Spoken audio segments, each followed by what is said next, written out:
जे भाई फिल्म देखल हा उ बतावा जा कैसन फिल्म लागल हा। जे भाई हमार नइखे देखले फिल्म के, आप सबसे निहोरा बा, निवेदन बा कि भाई मेहनत कइले बा, हर कलाकार मेहनत किए हैं। तो आप सबके प्यार के बिना, आशीर्वाद के बिना हर चीज़ अधूरा है।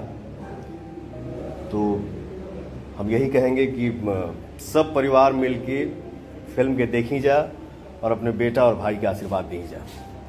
जय माता। दोस्तों, जिस तरह से मनी मिराज की पहली फिल्म वेलकम को सिनेमा घर में दर्शकों से बहुत प्यार मिल रहा है, तो कह सकते हैं बहुत ही जल्द मनी मिराज के भोजपुरी के बड़े बड़े सुपरस्टार के साथ फिल्म देखने को मिल सकती है।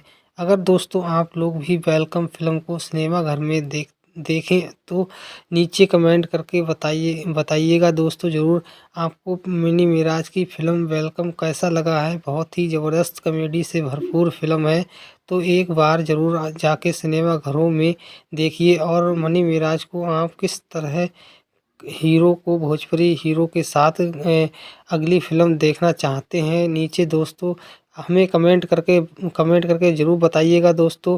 वीडियो अच्छा लगे तो वीडियो को लाइक करके चैनल को सब्सक्राइब जरूर कर लें। अगर चैनल पर नए हैं तो दोस्तों चैनल को सब्सक्राइब करना बिल्कुल ना भूलें।